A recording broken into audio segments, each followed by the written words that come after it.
Hello and welcome everyone to this all-important panel called Small Island Developing States in a Post-COP26 World. I'm joined today by some fantastic speakers, but before we get started, I'd just like to remind everyone to please engage with the hashtag LSE Africa Summit 2022. I'm joined today by LSE's very own Professor Robinson. She's an environmental economist with over 25 years worth of experience undertaking research particularly in lower income countries and including 6 while living in Tanzania and Ghana. So I'm going to hand over the floor now to our moderator, Professor Robinson, who will start the panel. Thank you so much, Abubakar, and welcome everyone to our panel session on small island developing states in a post-COP26 world. I think as we're all familiar probably who are here together today, African countries contribute the least to human-induced climate change, but they're already bearing the brunt of the impacts of increased heat waves, rising sea levels, increases in extreme weather conditions, including extremes of precipitation and changing weather patterns. And again, probably we're all quite familiar with the extent to which small island developing states have long been particularly vulnerable to external shocks and to these systemic crises that increasingly seem to be across the globe. And those small island states are particularly vulnerable to climate change across many dimensions. And so some of the challenges are somewhat common to many small island states. So if we think about food security, countries are increasingly vulnerable to global shocks in breadbasket countries, the likes of which we've experienced in 2008 and 2010-11 and are likely to experience again. Many livelihoods in small island developing states are often highly dependent on fisheries and tourism, both of which are negatively affected by climate change. But there's important differences also that I think our panel speakers are going to bring out today. While some small island states remain lower income, others have reached middle income status, which actually has important implications for things like accessing finance. And at COP26, and I was at COP26, which maybe several of you were, and at COP26, many of us listened to the representatives of small island developing states that were speaking from the heart about the existential crises that their island states face due to climate change. And indeed, those island states are facing an ever increasing difficult reality of how their economies can grow, how they can prosper, and how they can build resilience in an increasingly climate insecure world. And so to provide some expert insights into the challenges and most importantly, the opportunities for small islands developing states in a post-COP26 world and a post-COP26 increasingly climate insecure world, I'm absolutely delighted and certainly honored to introduce to you 2 experts, one from Mauritius and one from Seychelles. And I'm just going to introduce them and then you'll have had enough listening to me and we'll listen to them. But let me just introduce our very eminent panel speakers. We have Kamal Hassamal, an expert in climate finance across multiple sectors such as renewable energy, transport, agriculture, and the ocean. She's currently the founder and director of Green Growth Solutions, a company that provides solutions to access climate finance instruments, design climate funds, as well as developing climate-related strategies. And this very much links to countries' nationally determined contributions and climate finance.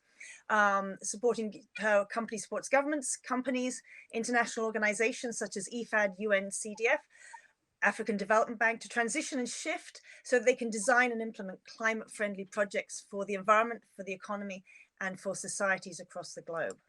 And prior to setting up Green Growth Solutions, Kamal worked at the African Development Bank Group for 5 years. And in that time, she held quite a number of senior roles in the development and delivery of climate finance instruments in Africa. And if we go back a little further, she started her career at the UN Development Programme in Mauritius, where she was Programme Assistant at the Environment Unit. Kamal was born in Mauritius. She's lived most of her life in multiple cities, Brussels, Montreal, Tunis, Abidjan, London. And recently she's returned back to her home country. She's an MBA degree holder from Université Paris-Sorbonne, and she has a specialty in climate finance and renewable energy, and over 15 years of professional experience in 23 countries in Africa, as well as the broader small island developing states across Africa, Caribbean, and the Pacific. So that's our first panel speaker, and welcome to you. Our second eminent panel speaker is Jean-Paul Adam. He's currently the Director for Technology, Climate Change and Natural Resources Management in the United Nations Economic Commission for Africa, and a role he's held since January 2020. And again, another illustrious career up to where one of our panel speakers is now. He previously served in several cabinet positions in the government of Seychelles. He's been Minister of Finance, Trade and the Blue Economy between 2015-16. And during that time, he negotiated a debt for climate change adaptation swap in 2015. And that put 30% of the Seychelles oceanic space under protection. And hopefully that's something we'll hear Jean-Paul Adam expand on a little bit more during our time together today. He launched the process for Seychelles to become the very first issuer of a blue bond. And I'm certainly excited to learn a little bit more about the technicalities of what issuing a blue bond involves. He served as Seychelles Minister for Foreign Affairs and Seychelles Minister of Health from 2016 to 19. And certainly I think many of us know the links between climate change and health seem ever stronger. So that's enough from me, but now you've got some sense of the background of your panel speakers. And so we've got about 40 minutes, we still do actually, 40 minutes to listen to our speakers. And then we're going to have about 10 minutes Q&A from you guys in the audience. So please do, if you have any questions, put them in the Q&A chat and we will come to them at the end of the panel speakers. And then we'll have about 5 minutes at the end just for our speakers to provide some final comments based on what we've all heard.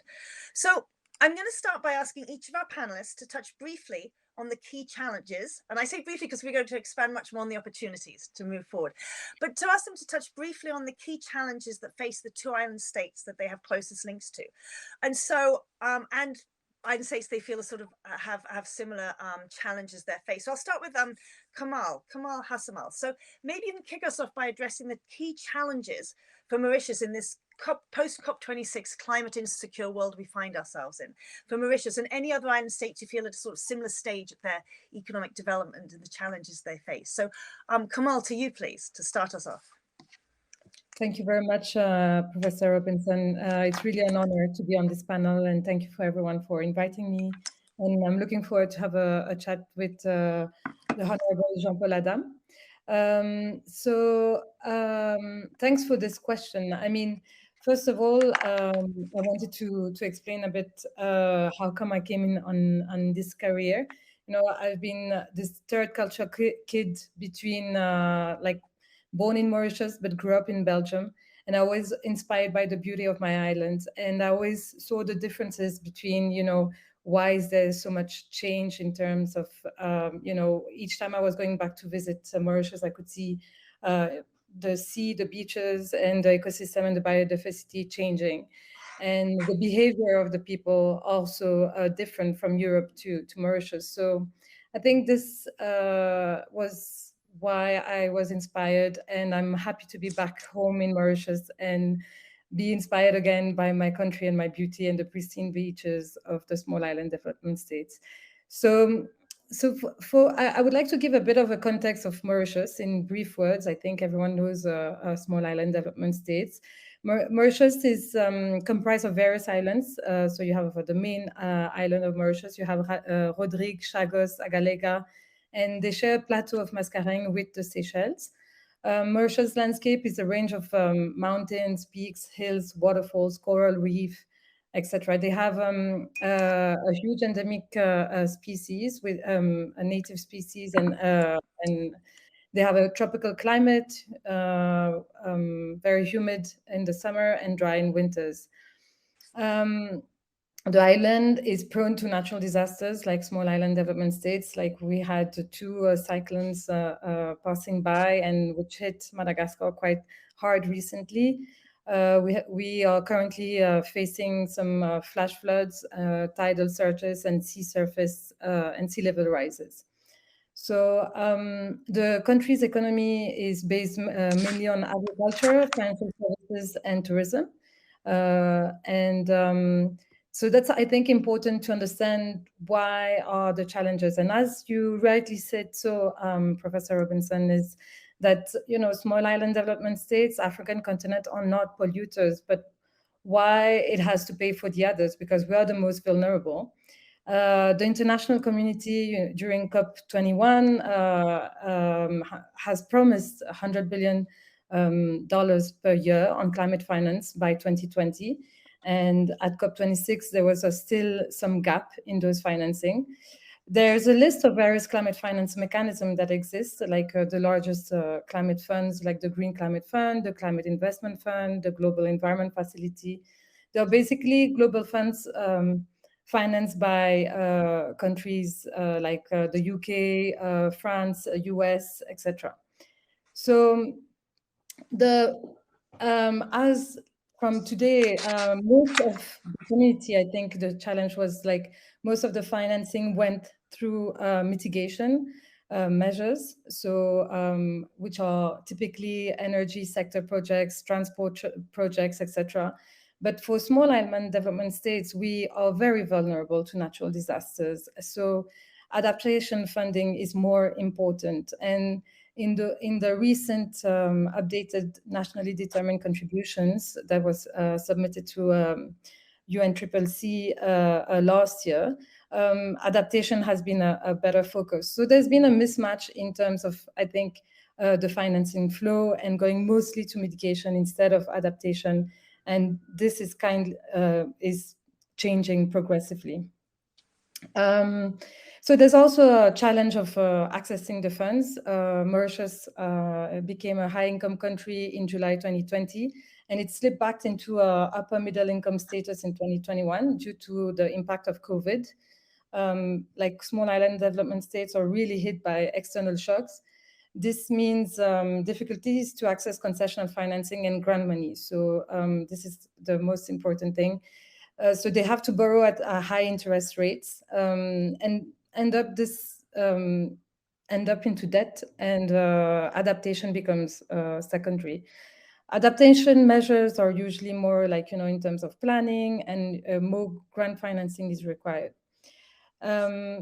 So there's this lack of capacity to shift the challenges to opportunities. And in those countries, we need to think a bit better how to design bankable projects and to access climate change resources.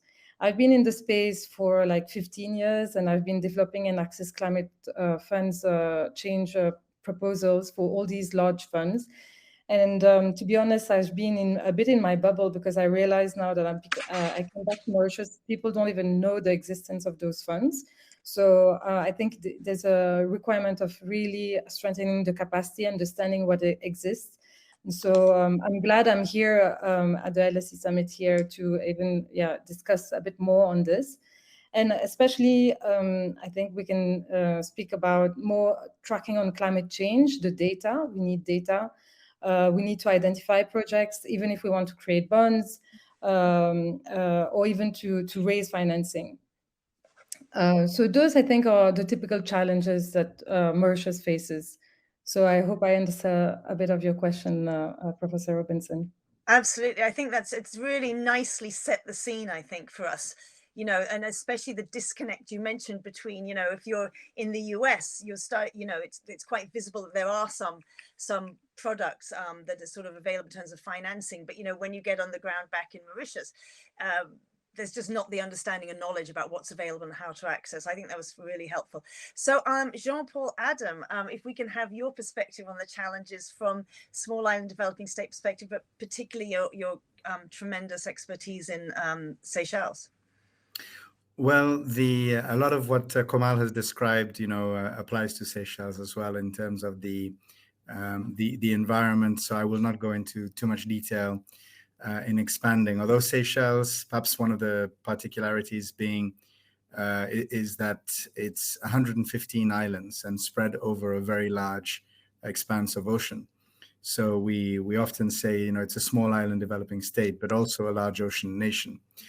Because it's only 100,000 people. I'm actually 96,000, I think, by the last census, to be precise. But it covers an area of 1.3 million square kilometers. And to put that in context, that's 3 times the size of Germany. So you've got both the challenges and the opportunities are linked to the fact that you are covering a very, very large expanse of ocean with limited capacity to manage this large expanse of ocean. This also provides a huge opportunity, which we'll go into a little bit later. I think in terms of the challenges, I think this applies to all small island developing states, but perhaps in the ones with very small population, it's even more apparent. The direct linkage between climate change and climate impact and the economy. Seychelles essentially has two economic pillars, which are fisheries and tourism. There are some others that are being developed and which are seeing some success, including financial services. But I think that tourism and fisheries are very much, the spine of all economic activity.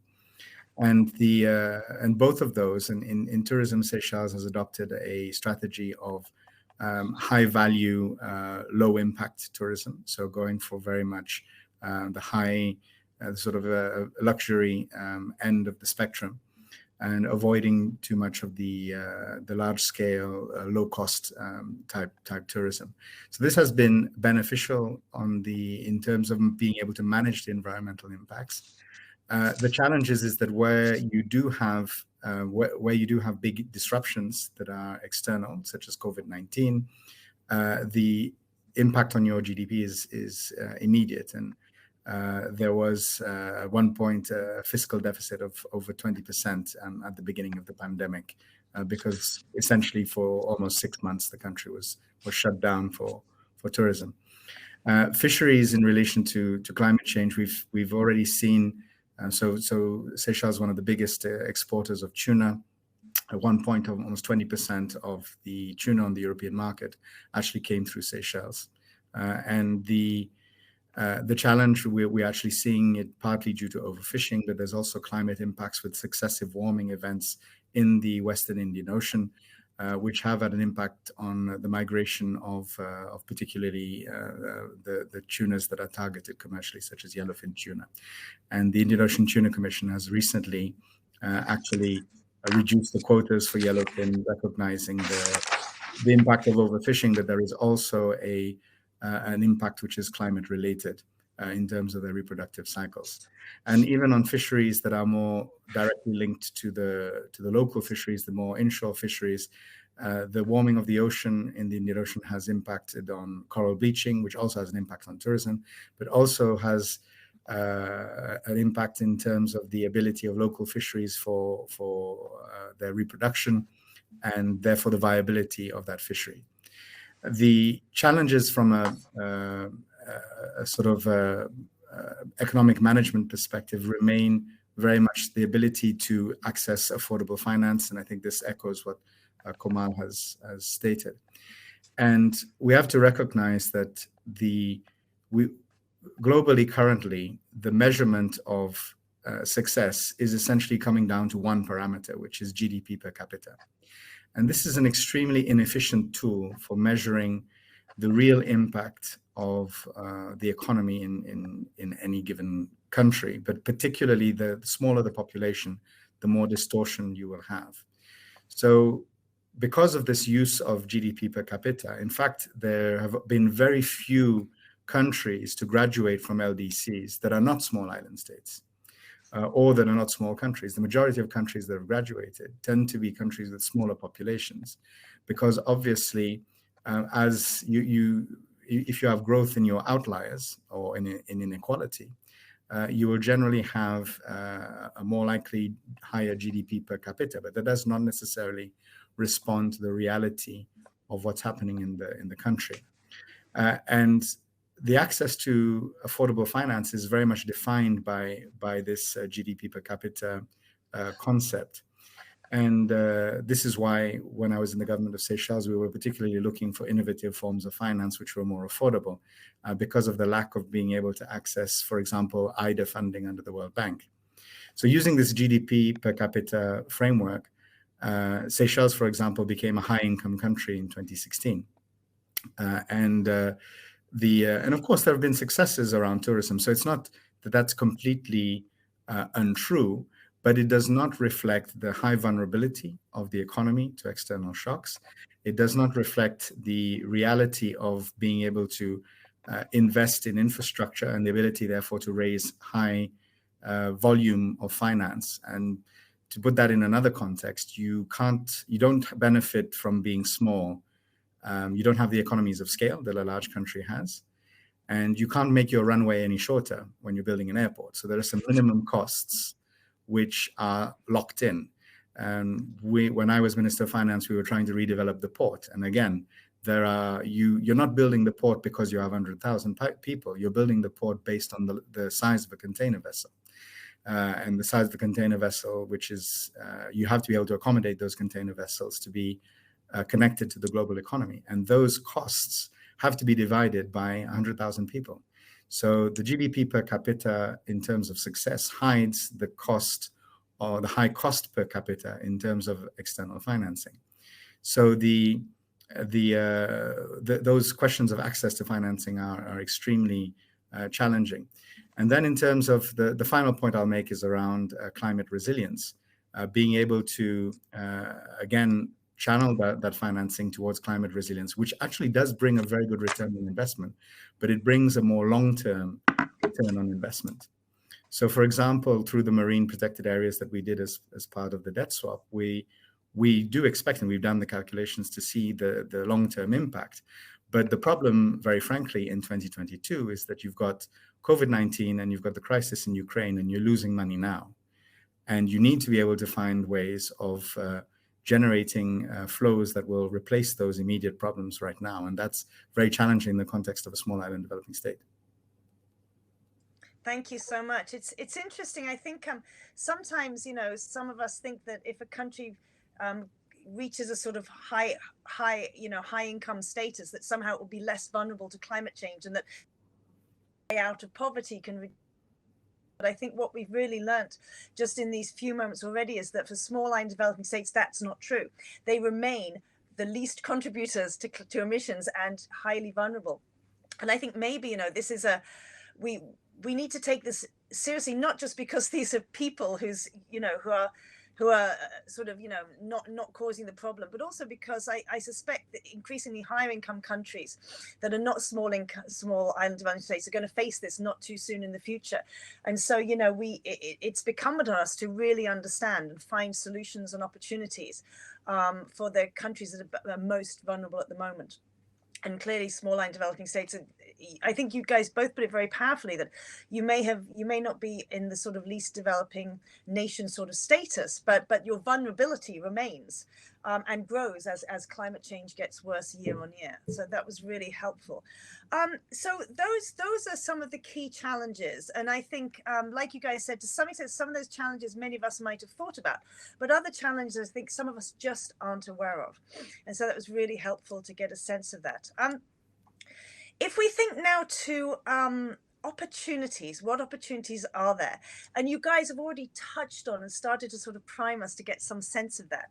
And certainly, what I've picked up on is climate finance is just a critically important area that we need to be thinking about. So if we go back to you, Kamal, and start to think about what are some of those opportunities, so sort of a little more positive ways of looking forward as to, what, and we've already picked up there, solutions are being developed, by small island states, and we've heard of some those, getting a sense of them from Seychelles. But what are the opportunities we're thinking about for Mauritius? Thanks, Elizabeth. So what is important to understand also for Mauritius, they've just submitted, as I was saying, the national determined contribution, and their financial need for all the priority sectors in climate change, in mitigation and adaptation, goes up to $6.5 billion to implement all the actions that they've put in their strategy. So this is like the strategy that they submit, that the country submits, and is committed to the international community in reaching those targets. And 65% are for adaptation measures, and 35% are for mitigation. And they will not be able to finance, when I say they, Mauritius will not be able to finance all these actions by themselves. And in all their nationally determined contribution, you have, they talk about conditional and unconditional, meaning unconditional will be financing will come from the government, and they count on the international community to support them to be able to finance the rest of the actions. So this is really important to understand. So even though they are like an upper middle income country, they still need support, and they are having a problem in accessing, financing in the ODA, as we were saying earlier. So first of all, I think in terms of opportunities, Mauritius, as we were saying, in terms of their economy, has a very strong banking sector. And they have a healthy debt situation, and they can mobilize resources from private and public sector. So I'm also prompting Jean-Paul with eventually to raise financing in terms of creating bonds, because Mauritius has started in having some guidelines and strategies around the green bonds and blue bonds, and they are also very focused, as per like the Seychelles, on the blue economy, and they want to diversify and deepen the blue economy in the value chain. Also, I don't know if the audience knows, but there was a oil spill in 2020, and which focused the government of really being more resilient in terms of their ocean economy. So I think there's here opportunities with on the financial market to raise financing and create a blue bond. I know there are some corporate bonds on green financing, but not on a national aspect. So I think that would be a good opportunity. There's, as I was saying earlier, we need to identify projects, track more, having more data, ensuring that all finances would go to climate change projects, etc. And also, I think what I've noticed as well is, as I was saying earlier, in terms of all the sectors that have been highlighted as key priorities in the nationally determined contributions, there's been a mismatch. People usually projects are mostly in mitigation, so on energy. And however, we need more financing on ocean. We need more financing in infrastructure resilience. With having all these natural disasters and climate smart fisheries, and I think we can learn a lot from the Seychelles and what was created with the World Bank in Seychelles. That's fantastic. That's a really good start on kicking off our opportunities. And I could hear you sort of hinting to Jean-Paul what we want to hear about. And indeed, I think some of those green and blue bonds that Seychelles has been so innovative with. I just thought it was interesting. One of the, so many, you guys have talked about, the kind of catastrophes that sort of hit small island states. Some are climatic and they're going to be more frequent, but others are just on top of that. We've got, whether it's COVID crisis or whether I was actually thinking, when you said an oil spill, that oil spill, it shows because we're just too dependent on oil. And, when we actually become sort of zero carbon economies across the globe, then we won't have to deal with those. But your island states are always going to have to deal with these shocks, but they're just going to come more and more frequent with climate change. So let's move on to Jean-Paul, who I think you might be talking a little bit about green and blue bond financing amongst other opportunities. Yes, absolutely. And perhaps I think the focus is really about moving from vulnerability to resilience. And this is where the current challenge of international development financing frameworks is that the focus is very much around, it's around looking at GDP per capita, which is not the best measure. It is one of the measures, but it is not the best measure. And we need to move towards a more vulnerability assessment tool around the vulnerability index. And certainly the United Nations is moving in that direction and working with partners to try and have more space for the use of these types of metrics in development financing, rather than just a focus on GDP per capita, because it's also emerging as an issue, not only among small island developing states. We have seen that the largest number of people that have gone back into poverty linked to COVID-19 are actually within middle-income countries. And the problem is tracking those persons and their their ability and their ability to become resilient. But in the particular context of small island developing states, I think certainly the move towards resilience is about broadening the economic base. And certainly, if we look at the issue of oil dependence, that's one of the ways of reducing the impact of external shocks, because with the highly volatile international global prices, and over $100 per barrel is absolutely huge for small island developing states and their ability to meet their needs. So the strengthening of resilience, I think, starts with that broadening of the economic base. In Seychelles, we looked at that when I was in the government as tapping into the opportunity of the blue economy and really looking at the fact that we have very little in terms of natural resources that could be exploited, but through a strategic approach in looking at the oceanic space, that this would allow a wider sense of opportunities to be developed. And that meant looking at how can you, if you've got land, you can often leverage land to be able to get finance. And we said, well, there should be ways that we can look at our oceanic space and use that as a means of generating finance. And very critically, that finance should go towards climate resilience, which is difficult because quite often a banker or any bank or financial institution, the first thing they will tell you when you want to raise finance is they will ask you for collateral, or they will look at where will the future flows come from.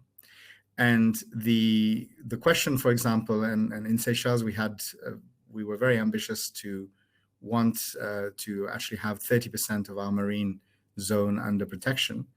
And we actually did some work and showed that by creating more marine protected areas, we would increase the flows, particularly around marine-based ecotourism.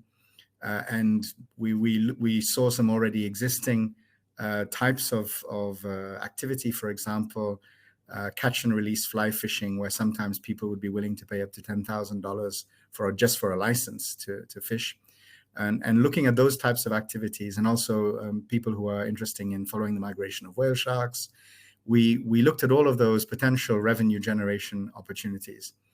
What was very interesting was that we also saw positive correlations on the fisheries side as well, because the challenge that most African countries face, and actually most small island states as well, is that the majority of exports are currently driven by distant fishing nations that are essentially fishing under license. But the value chain created in country is often limited. And we saw that by reinforcing the value chain among what we call the artisanal and semi-industrial fishermen, that you actually will create more long-term benefit in the economy than through the extractive exports. Now, to be very clear, that doesn't mean that you should suddenly close your industrial fisheries, but it does mean that investing in those value chains in the smaller scale fisheries will bring more long-term return and create a more positive interlinkage as well with the other parts of your economy, including tourism. So looking at that, we wanted to be able to raise finance, and this was typically an area very difficult to raise financing. So we started with the other issue we faced around raising finance was our high debt to GDP ratio, which around the financial crisis of 2008 was the highest in the world. It was 150% of GDP. It's been beaten recently, unfortunately, by other countries because we're currently facing a global debt crisis. And we managed to reduce that debt, but that meant that new borrowing was limited, and new borrowing that was affordable was non-existent. So the idea for a debt for climate adaptation swap was based on the idea that we wanted to create this large marine protected area. We knew that there were economic flows that would come from this marine protected area, but we needed the finance up front to do it. And we had this conversation with a philanthropic organization called the Nature Conservancy, a US-based NGO, and they actually financed a buyback of about $21 million of our debt, but we managed to increase that with also some donations. So we created a fund essentially of almost $30 million US dollars. And by buying back that debt, we then created a national vehicle. So we created a trust fund. And so essentially all the government did was buy back a portion of its debt, domesticated it, but continued paying that debt. But because we were now paying it back to a trust, and the sole goal of the trust was to invest in marine conservation, it meant that all of the interest was eventually channeled towards marine conservation.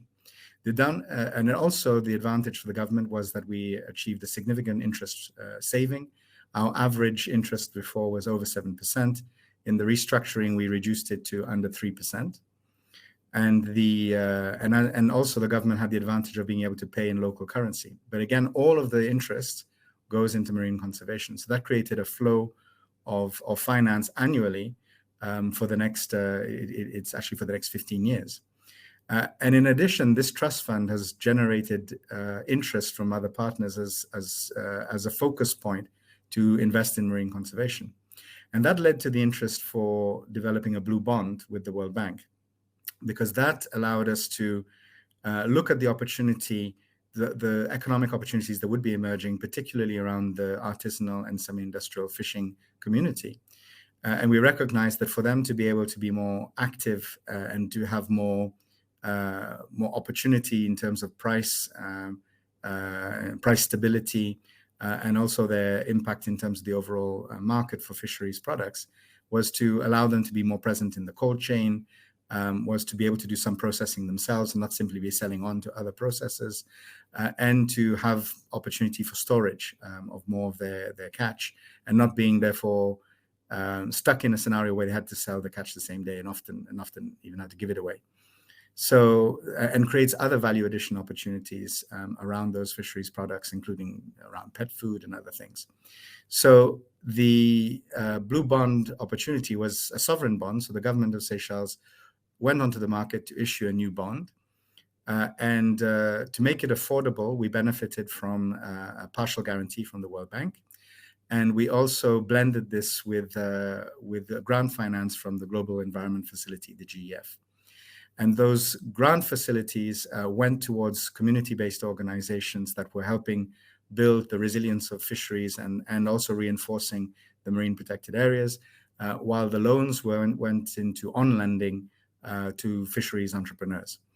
So it was not perfect. There were some challenges, and there still are some challenges in, for example, making sure that the fish, because ultimately these loans they're low interest loans, but they still have to meet the criteria of banks. So there's still capacity building that needs to be done around the fisheries entrepreneurs to make sure that they can make use of this flow of finance that is now available. But I think where the interest going forward for these types of bonds, I think there's a huge opportunity in small island developing states that often and I think there's an opportunity even in low-income countries that maybe have a less developed domestic finance landscape, because it's a good way of channeling finance directly to entrepreneurs that are involved in, for example, fisheries, or it could be in tourism. And this is something that the UNECA is currently exploring with Cabo Verde. Cabo Verde actually just issued a domestic bond for about 1 million euros, again, aimed at social entrepreneurs. So I think some of the more middle-income small island states can use a lot of these domestic bond issuances. Some of the lower-income ones, it is a good way that potentially could be channeled towards vulnerable populations.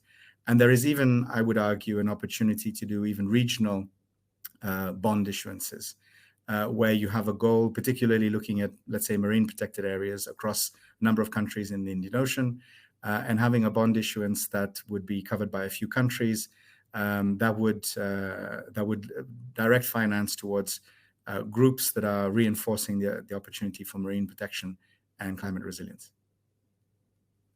Gosh, that's so interesting. I think it's fascinating how you're able to, this sort of working with nature and harnessing the benefits of nature and getting and being able to demonstrate that, you know, protecting your marine areas has economic returns, whether it's ecotourism or whether it's the fisheries industry.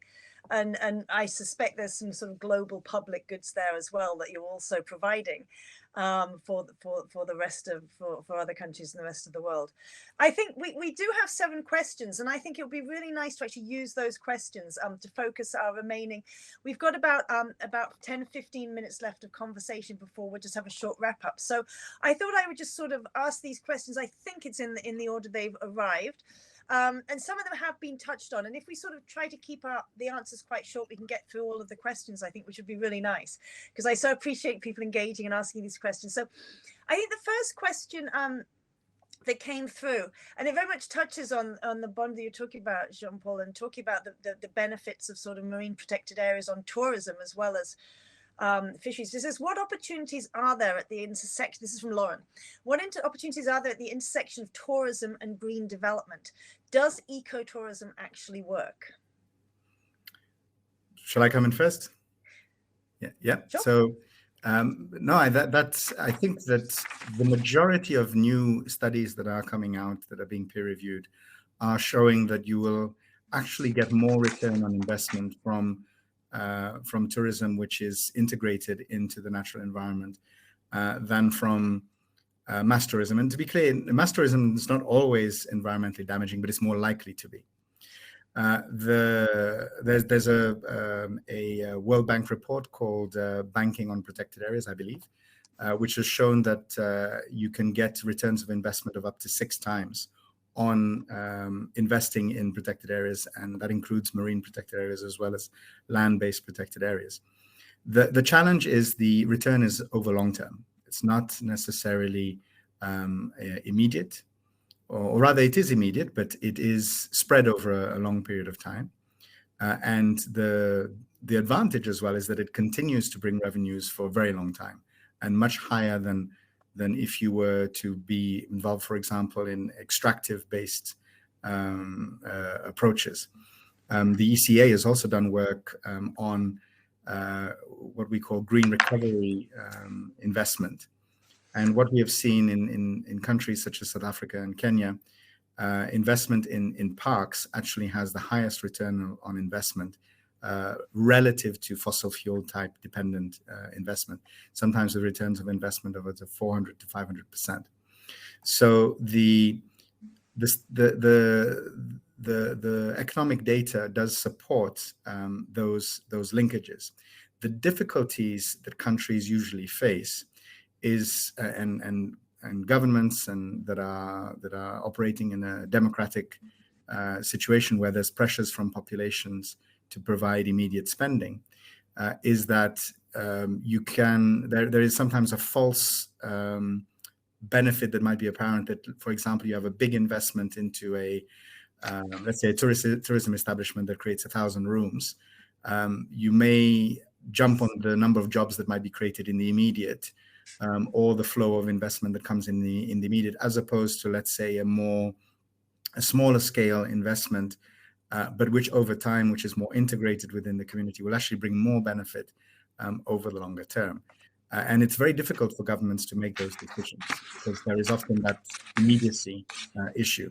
And this means that we do need to look at the type of growth that we need for achieving Paris compliant sort of economic principles, but also in terms of the Sustainable Development Goals. And there are a lot of opportunities where you will actually accelerate that type of development by investing in the sort of ecotourism angle.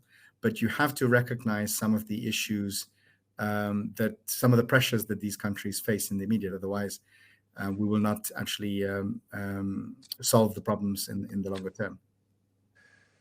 Yeah, I think it's interesting. Twice you've mentioned that problem of when you've got your returns are over the longer term, and then as soon as we start thinking about the sort of standard discount rates that people might apply, and the immediate pressures small island states and lenders are under, I think that's one of the insights I've brought out of this: the timing of costs and benefits.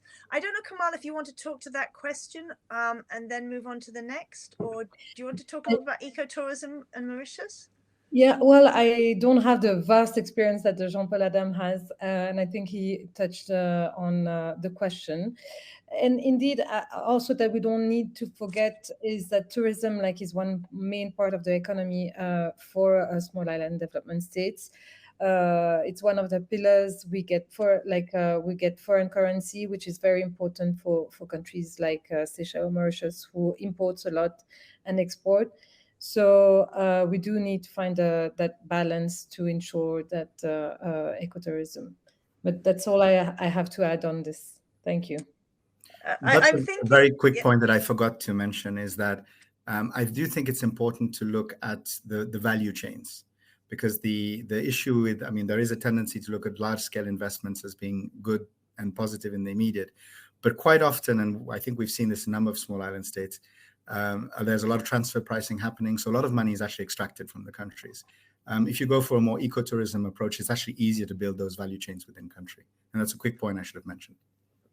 And I think that's hugely important, is because when people talk about the size of the investment, it hides sometimes how much of the economy, how much of the funds are going to the individual country. And we hear examples of where exactly all the investment, actually, the money never enters the island, you know, and the people sort of go visit the island, but all the payments are made outside in sort of all-inclusive high-end tourism. So I think the value chain, it's a really important point, that it's just not the big numbers that matters, it's what's actually benefiting the country itself and building that resilience at local and state level. So we have a question here, Kamal. How should, maybe we'll say how could, or should they indeed, small island development states work with larger development mainland states? And I suppose if we look at African small island development states, you know, your small islands around a very large continent. So that's a difficult question, at least, like to work maybe on small island development states, like for Mauritius. I mean, it's with being a financial hub, it's kind of African investment. This can be a key aspect that where Mauritius can work with African financing coming from the continent. So working to get small island development states, I'm not sure. Maybe I will pass the question to Jean-Paul with the UNECA experience, would have a better answer. Well, the first thing I would say is around oceans, the blue economy, which is by its very nature a shared space.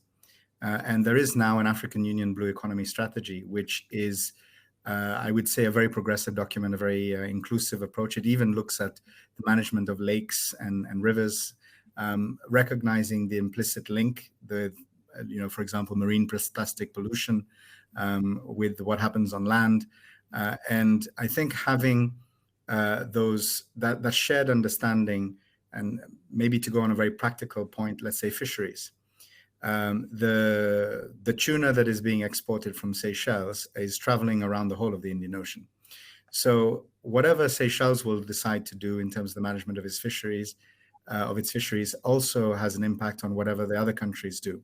And currently, I would say that there's not enough cooperation in this space, and there's not enough transparency in this space. And there's one initiative which I would mention, and I would recommend that all African countries look at, is the Fisheries Transparency Initiative.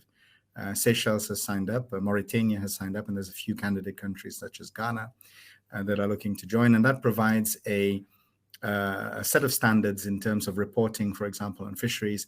And particularly, I think it puts the onus on distant fishing nations to be very open in terms of what they are providing in terms of financing, but also in terms of what that means in terms of the value chain. And I think there's opportunities for these countries to better manage the resource for more long-term benefit by actually being more strategic, and therefore not looking at quantity. And actually, in some ways, I'm an advocate for actually reducing the quotas. And there is positive examples that shows you can actually raise the price over the longer term, and you can get more value for the actual countries, and use that as well to empower the development of local fishery sectors, to use that example. So that's, I think, one way of enhancing cooperation.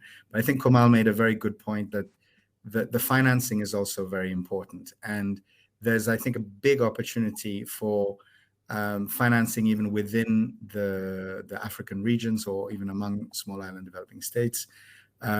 Seychelles and Mauritius, there's Mauritian banks are investing since many years in Seychelles. Mm-hmm. And there's obviously that linkage, there's historical linkages. But I think there's an opportunity to, if we have these bonds being issued, it can create a positive climate resilient value chain where you have banks in Seychelles buying bonds in Mauritius and vice versa, or even more widely on the continent, and linking that to measurable impacts in terms of climate, but also raising very reliable sources of finance that you can count on in the longer term. Fantastic. Yeah. Quite a few. Oh, sorry, Kamal. No, yeah, I just wanted to add, indeed, like Mauritius and Seychelles, they do share the same, they share the exclusive economic zone, and with a high value on ocean. I mean, we could, it could be a possibility that Seychelles and Mauritius could raise a bond together and raise more financing, because definitely both of the countries requires more financing, and that would be key. And I also worked on various on the continent as well, on various countries working together on one or regional funds, like the Sahel Fund, that they want to raise some financing, or the Blue Congo Basin Fund, which is like with 16 head of states trying to work towards having some more financing and to access those climate funds that I was mentioning in the beginning. Because they're quite hard to access, and raising voices together definitely will work better for us, especially for small island development states. Thanks. Yeah, I think these are really useful insights. Thank you. And I think it's that idea of the cooperation across is a really interesting one, isn't it? Where you've got that shared space and you've got these sort of natural externalities, that the sort of the common property element comes out very strongly. I know, Jean-Paul, you've mentioned quite a lot of times about the importance of measurement and measuring, and Senabu Diop has asked, are there any other metrics beyond GDP per capita which could more accurately reflect the economic vulnerabilities and costs of small island states? And I just wonder if each of you could just briefly sort of, because I'm trying to get through the questions because there's some brilliant questions, think about how would we, how could we measure vulnerability or, resilience other than GDP per capita? Well, we've been advocating for a multidimensional vulnerability index. So this means looking at the various different factors. You have to look at the overall size. So it doesn't mean putting GDP per capita aside. It means including it, but also looking at the overall size of the economy, the access to markets, the economies of scale, the debt to GDP ratios, because all of these are factors in terms of the ability to invest in climate resilience going forward. And I think one of the problems that a number of small island developing states are putting forward is that current scenarios essentially involve a standstill. Standstill at best, regression at worst. The Prime Minister of Cabo Verde at COP26 said that we're very grateful for the support. There's a moratorium on debt, for example, in terms of debt repayments, and there is availability of some financing from the IMF and the World Bank, but all of that financing right now is going into shoring up budgets, because there are big holes in budgets because tourism is not performing. And so he said it very directly, and he said that we're very grateful for the support. Without the support, we would not be where we are, but the support just means that we stand still. It doesn't mean we're going forward. We have nothing new to invest in all of the infrastructure that we need to reduce that vulnerability, to reduce poverty, to increase the opportunity for people to develop themselves. And I think the measurement needs to look at all of the factors that determine your ability to invest in climate resilience. Mm-hmm. Yeah, I think that's really helpful. And I think exactly that, the vulnerability index, in a way, it's, what should be is exactly what the small and developing states are discovering makes it so much harder to make those investments. I'm just going to jump around a little bit. This is quite an interesting question from Eric Muhia. To what extent have small island developing states actually been able to contribute to international climate policy? And I suppose that's asking to what extent small island developing states have a voice and are listened to and are taken notice of. Well, perhaps I'll start. Yeah. I think firstly around the Paris Agreement, the goal of 1.5 degrees above industrial averages came about because of both scientific work that was done within small island developing states and the advocacy of small island developing states, supported by African countries and others. But what a lot of people don't realize is that there is actually long-term irreversible damage that's already happened. And even at 1.5 degrees, some of that damage cannot be reversed. There are some coral reefs that are bleached. that will never come back to their former glory. And we have to live with that. And at 2 degrees, there's even further damage. And beyond 2 degrees, that's where we reach the level of, certainly for small island states, of having to move people out. And in many cases, those islands become unlivable. So I think if we're even talking now 1.5 degrees is a standard in climate negotiations, I think that is in large part to small island developing states. And I think there is sometimes a tendency, and I see this in Africa, to see the small island developing states issues as peripheral. But I think there is a growing understanding that a lot of these issues are actually universal. So including the issue of moving towards more vulnerability assessments is going to be valuable even for large countries, because they will better be able to see the pockets of poverty and of vulnerability that are within their countries if we apply this kind of data correctly. And some of the work that we've done at ECA has shown that every 2 degrees of warming above industrial averages. So we're currently on a trajectory of 2.7 degrees of warming based on the Glasgow outcome. And that actually translates in Africa to the loss of 5% of GDP, because Africa has less infrastructure to deal with climate resilience. So there are huge economic costs to climate change, which actually go beyond COVID. But because it's more of a long-term, a slow burn rather than an explosive impact, we tend to see them as less important when in fact they are more important. Yeah, I think it is interesting, isn't it, that the small island states, in part because there is this existential risk, you guys see that existential risk first. The one that I think is less visible to other countries, but we're equally at risk, but in the longer term. So, and it's, I don't think I really knew about the fact that, some of the advocacy, and it was the small island development states and the advocacy that led to that 1.5 degree.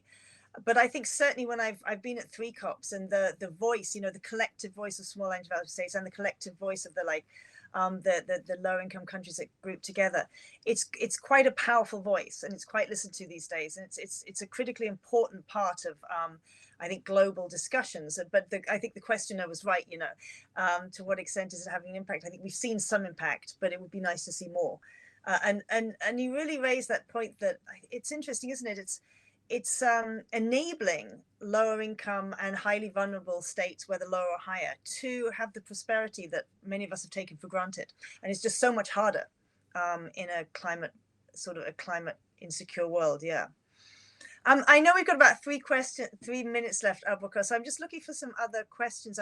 There's quite a few more questions on tourism, but I was just thinking, there's been a couple which we've sort of talked a little bit sufficiently, I think, about climate policy. But someone's asked about how can we bring more into focus Africa's role in curbing global carbon emissions through its natural forests, such as the Congo Basin. But let's expand that to the sort of the blue economy as well, and the carbon sequestration and mangroves and things. So how do we bring more, I like the question, how do we bring more focus about the fact that so far, African countries have been sequestering a lot of carbon in these huge natural forests, in these huge vast areas of mangroves that they haven't been, there's been no economic reward for. And I think some of those debt for nature swap question there's about as well might link to that a little bit. I think we've just about got time to touch on this, which is a lovely question. Well, if I can, this actually is a lot of the focus of my work in 2022. We're doing work with countries of the Congo Basin. The Congo Basin, the peatlands of the Congo Basin alone, just that area, sequesters the equivalent of 3 years worth of the world's emissions. So it's the second largest carbon sink in the world after the Amazon. And then if you look at the ocean opportunity, which has not been properly calculated as yet, but it is known that mangroves sequester up to 3 times more greenhouse gases than tropical rainforest. So the sequestering opportunity linked with seagrass, linked with mangroves is absolutely massive, but it has to be properly calculated. And it's one of the tasks that has to be taken to COP27 and beyond. The opportunity as well is that through a well-developed market-based carbon credit mechanism that African countries could use systematically, you have the opportunity to create jobs if you do it strategically. So, for example, through reforestation or agroforestry type projects, you can create a significant number of jobs, while also raising revenue that can be invested in climate resilience. And we've done a calculation that if you have a carbon price of about $50 per ton, African countries could raise around $15 billion per year. And that would go a long way towards plugging some of the climate finance gap. And it would also make African countries less dependent on donors. So it would be, and if again, the right project is chosen, so in the environmental, if you look at the marine protected areas aspect, you can create jobs, you can link it to development of ecotourism. In the forest type initiative, you can also link it to ecotourism, but you can also do agroforestry and related activities. So there's, I think, a lot of opportunity to raise revenue, build livelihoods, and invest in climate resilience simultaneously. Thank you. I've just got a message that we've snuck a little extra time in because it's lunch break now. So what I wanted to say is we've got about, we're over by 1 minute, but we've allowed 4 minutes more. But maybe that just gives a chance for some closing comments, first from Kamal and then from Jean-Paul. And I'd just like to say, before we completely run out of time, thank you so much. I have learned so much in this hour, and I hope we got a huge attendee list. I hope you guys have too. Thank you so much for these really stimulating questions. Jean-Paul and Kamal, if you want to address those, any of the remaining questions in your closing 90 seconds each, that would be great. But otherwise, just give us some final insights, please. I think what I've picked up is the importance of being a little bit more creative when it comes to sort of how we think about vulnerability, how we think about building resilience, how we think about crafting these financing mechanisms for activities that may have a long payback period, but clear, strong benefits, how we think about those benefits in a more nuanced way, and ensuring that those value chains, the benefits come to the individual countries. From Kamal, she reminded us how important it is that we still need a lot more data to be really tracking these climate change impacts and climate change opportunities. We really need to have those proper assessments of vulnerability, how to build resilience, and certainly, for a British person sitting in the UK, not just the responsibility, but the exciting opportunities that there are for countries to, like you say, your small island states, African countries in general, have these huge resources that at the moment are producing enormous global public goods that are benefiting and basically saving the rest of us on the planet at the moment, and finally unlocking those mechanisms to allow countries to get the value of those resources that are at the moment just a free gift to much richer countries often, and much more resilient countries than deserve them. So Kamal, if you can just give us 90 seconds of closing, and then Jean-Paul 90 seconds of closing, and attendees, if you could hang with us for another 2 minutes and postpone your lunch. I know these are going to be 3 really nice minutes. Thank you, Kamal. Thank you very much, Professor Robinson. I mean, I've learned also a lot from both conversation here with you, Professor Robinson, and Honorable Minister. So, I mean, for me, my closing remark, I mean, what is the most important is that we do face a lot of inequities to access to finance flows in terms of small island development states. And the international community really needs to understand that the small island development states bear a really high cost to go green. We are not polluters, and we may disappear from the map.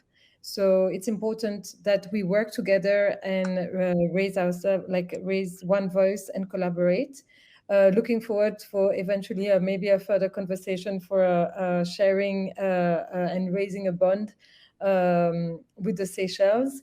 And also in terms of ODA, I think it's important to have this criteria of vulnerability to really access concessional financing for small island development states, which is really important for our vulnerability. Thank you. Thank you very much. And our final words to Jean-Paul Adam. Thank you. There's so many great questions in the chat and the Q&A, and sorry I can't address them all. I think the first thing is the need for recognizing the overall challenge of climate finance, which is actually not unique to small island developing states. We all know we are way off track in terms of the 100 billion. Only 79 billion were mobilized in 2020 out of the 100 billion. Unfortunately, among all of that same OECD report that tracked climate finance showed that of all the groups that access climate finance among small island developing states, the amount that was being accessed was actually falling. And that means that among the most vulnerable, it's becoming harder to access the appropriate financing. So in terms of addressing that, we do need to have, firstly, a global focus on mobilizing additional money that will go towards the base investment in climate resilience.